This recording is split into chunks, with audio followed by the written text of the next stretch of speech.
just a full allotment. Don't try to truncate.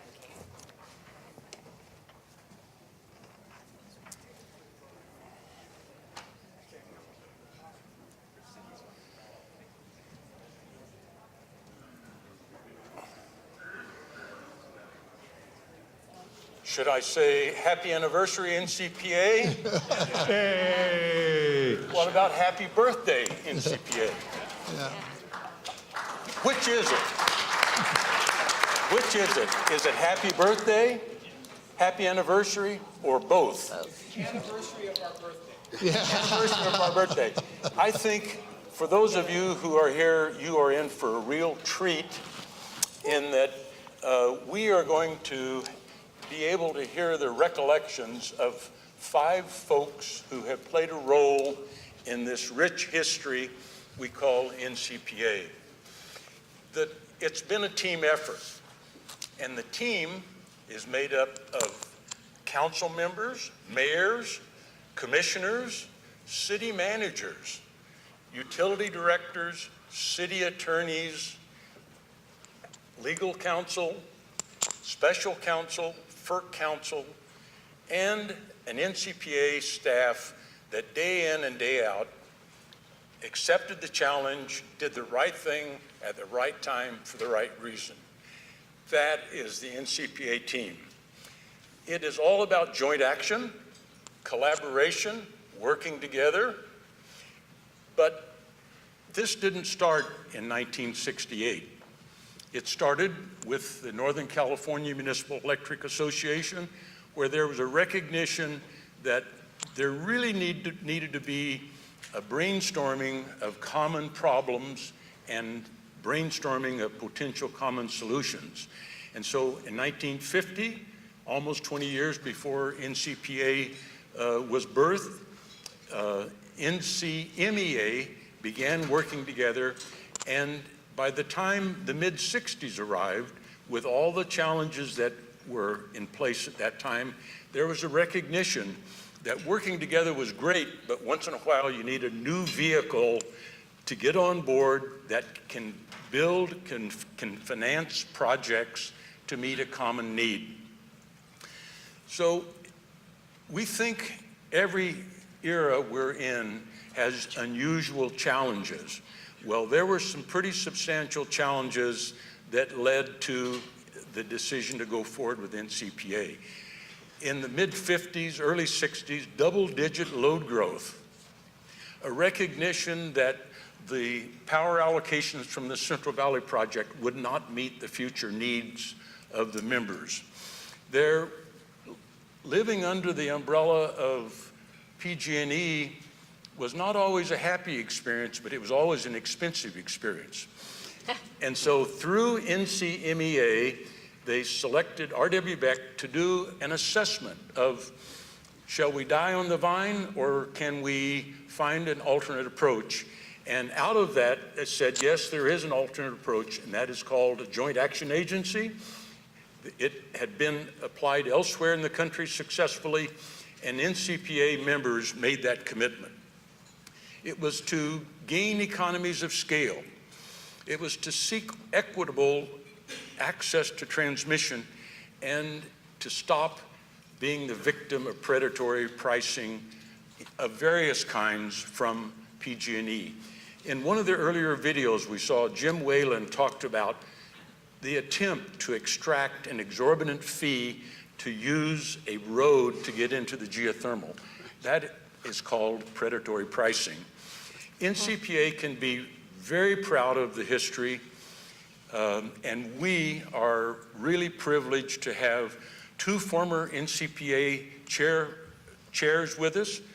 We have a manager that spent 20 years out of his 40-year career at NCPA.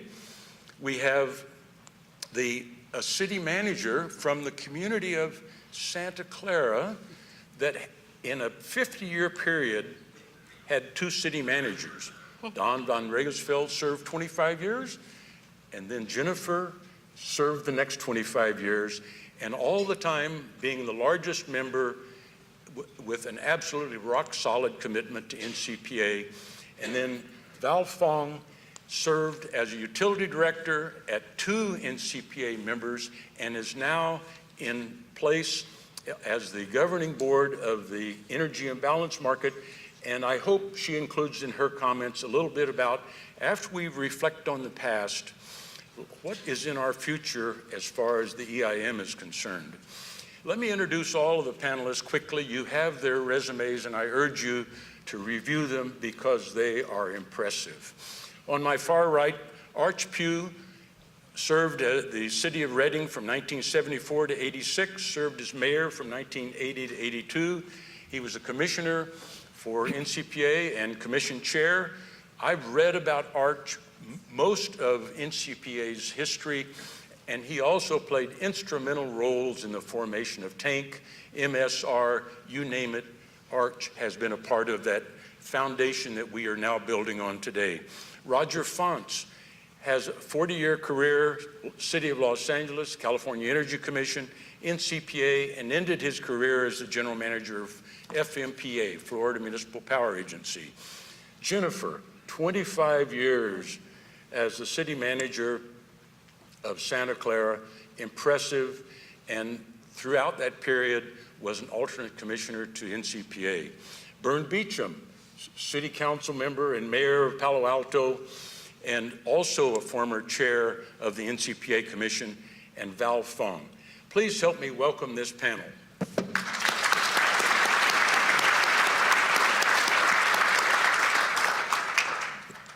Arch, please lead off. Thank you. I came on in 1974. It was a small organization. We had small staff, as you saw from the videos this morning with regard to the garage, service station office, Gail with Norm in his card table desk. When I came on, the big chore was, number one, the theory, as Eldon said, was where do we get more power and how can we generate power? And the real problem is if you got it, what would you do with it, because there was no way to get it there.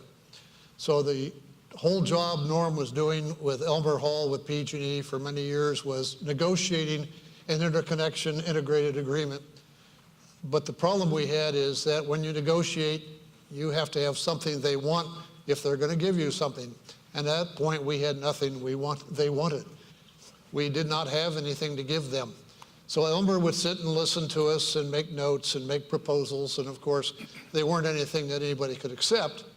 But that's what the process was until we had a couple of instances that came along, such as Stanislaus and the Healdsburg lawsuit, and some things where we finally got a lever, something with which to negotiate, which opened up the door and allowed us to go forward.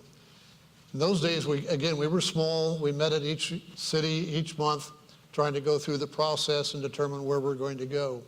But once we got the foot in the door and were able to get an integrated agreement, NCPA was able to take off with the geothermal projects and into the Calaveras project. I listened to the panels today, and my years in NCPA were pretty simple.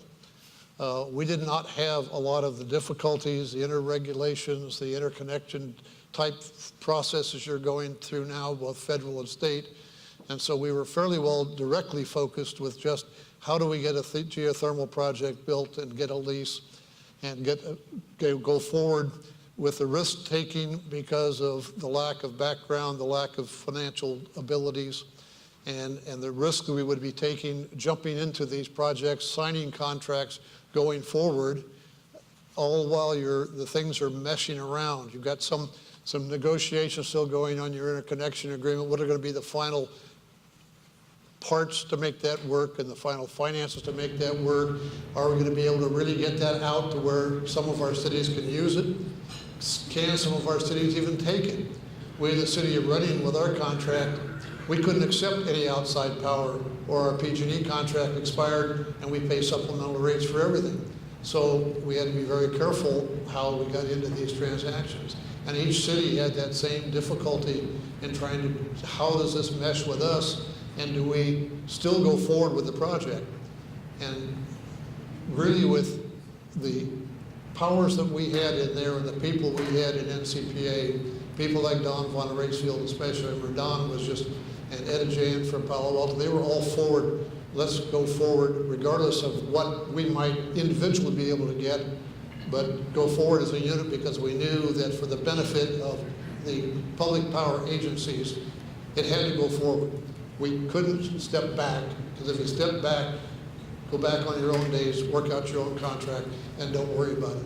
So those days were formally where we're biting the bullet, we're taking the risk, we're saying we're going to go forward, we're going to do these projects, and we're going to go. Unfortunately, my term ended before I got to see a lot of that happen. It didn't make the ribbon cutting for number 2, but most of everything else happened after my term when I went off in 1986. But I was there for 12 years, working this way through. It was a fascinating experience. I'll always remember it. And I think NCPA has just been a great organization. And what I see today, after having been gone for as long as I've been gone, it's fascinating to watch how it's grown and how its strength has come, how it's expanded its feelers out into other entities. There's a lot more members now than when I was there, my days, and how they brought them all together and coalesced into a body. And listening to that last panel, the impact you had on those people that were at that panel, because those were very instrumental people in the power industry itself, outside of NCPA, and that they have that respect for what you've done is really a wonderful thing to have, and you ought to be proud of yourselves. Thank you.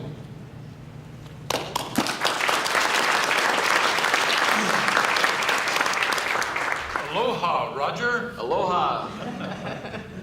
Well, I've been asked to talk about NCPA in the early days, which covers 1980 to 2001, and I've been given 10 minutes to do it, so hold on to your seats. I am a public power advocate. I believe community-owned electric service and systems provide the best service for ratepayers anywhere. Thank you for sharing that goal with me. I want to mention a couple of people that were instrumental in my early career, and you've heard Don Von Raceville was a big help to me. Jack Shepard, Alameda Utility Director for many years, and our General Counsel, Martin McDonough. Martin was a very wily lawyer who outsmarted PG&E every time they had it turned around. What are the keys to NCPA success from my point of view? Basically, it's the members, it's the people that have belonged to the organization. Cohesive, committed, determined to get this done. In the face of a lot of opposition, things that could have gone wrong. We also had an interesting mix of local, state, and federal elected officials that we could go to seek help in order to achieve our goals. And I'll give you some examples in just a minute. But for example, Vic Fazio, District 5, represented Gridley. He was very instrumental in getting appropriations to the Western Area Power Administration. Wally Herger was a congressman from Reading. He was instrumental in helping us with the Central Valley Project. So everywhere we went, we had people that could help us. What did these people do? Well, they really did some amazing things. First of all, they challenged PG&E, a huge antitrust case at the Federal Energy Regulatory Commission that lasted a long time. Bob McDermott over here spent a third of his life pursuing that case. They also commissioned the first public power adventure into the geothermal project business. They had the first DOE geothermal loan guarantee of $30 million that helped with the initial financing. One of my favorite subjects, because I appeared before many city councils, was the cities had to approve take-or-pay energy contracts in order to sell their revenue bonds. And that was not always an easy sell in some of the smaller communities. But we always had help, we always had people who know what they were doing, and we got the support from the local elected officials. Absolutely the most important thing.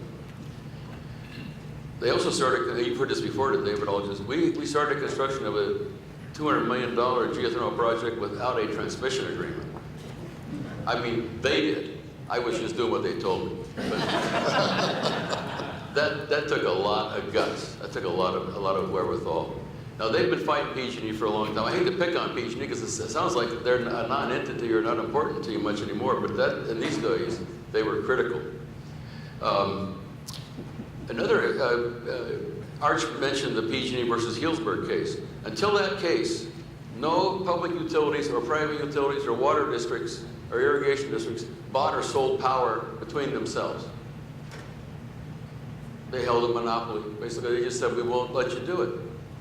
NCPA members said, no, we don't treat us that way. And it took about 3 years to get that case litigated, and the agency won that hands down. That just broke the monopoly. And the last thing they did, they went out, when they couldn't get a transmission agreement with PG&E, they went after PG&E's crown jewel, which was the Diablo Canyon nuclear power plant. And they went directly to the Nuclear Regulatory Commission. And the commission, Harold Denton, the head of the reactor safety and licensing, had to tell PG&E, you are going to wheel their power. Just a matter of what we're going to do in the meantime. At that point, a lawyer from PG&E pulled out of his pocket a piece of paper and said, well, we're ready to offer this. That's what it took in those days to kind of get things going. I've been asked to talk a little bit about our power projects and how they came about and come together. First of all, the CVP, of course, is the agency's most important resource. The contracts are with the cities. And reclamation law requires that the power out of these plants be sold to nonprofit entities. Very important concept. However, the CVP power, as you know, is not firm. I mean, they basically, if they have water and they make power, you get your contract allotment if they have it. So NCPA was really focused on dispatchable resources to match up with the CVP ability to generate. And that's why we have the projects we do, by and large. We have of course, we have our geothermal project. The geothermal project has many interesting attributes. One that I like the best is the reinjection of wastewater into the geysers. We were the first to do that. We were challenged by PG&E and their cohorts, Chevron Oil Company, and we succeeded in proving that this technology could be used. And we signed an agreement with Lake County to take their effluent water, pipe it up into the geysers, and help recharge the reservoir. The Calaveras Hydroelectric Project, $640 million bond issue.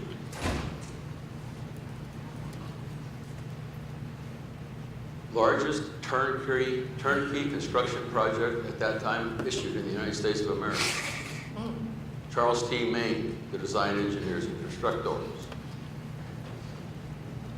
The Lodi Combined Cycle Project, also a NCPA resource that uses City of Lodi wastewater for its cooling water and also the steam cycle.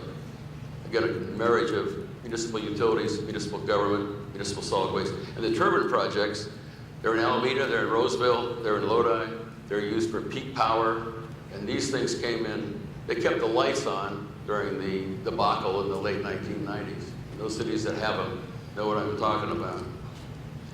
All in all, total investment for these resources, $1.5 billion. A couple of examples of the things we don't often talk about that I think are major strategic contributions that NCPA's board and members made. One was exempting municipal utilities from the deregulation debacle. I mentioned earlier about the diverse political assets we had. In this case, Byron Scher was the senator from Palo Alto who carried our language into the committee and told the chairman of the committee, if this doesn't go in, this bill's not going anywhere. LA Water and Power, as big as they were, they didn't have a senator who could do that. NCPA did that. And we also, again, not many people know this, I believe, it's my opinion, NCPA stopped PG&E's attempt to divest its vast hydroelectric power system to an unregulated subsidiary located in Bethesda, Maryland. That would have allowed price gouging in a market that had just opened up. They paid a lot more for power, would align their pockets in an independent way. We worked with the PUC and others to make that, to end that crazy idea. Lastly, I'd like to just mention some of the people that worked with me and made this thing happen on the staff. The geothermal project manager was actually Jim Whalen. The hydroelectric project, Harry Modi. Our combustion turbines, Mike Argentine. And everything else, my assistant, Kerry Padgett. who's been very instrumental in organizing this conference, and she tells me is the longest tenured employee at the conference. And she prepared my notes, by the way. So if you get a chance, please say thanks to Carrie for me. Thank you.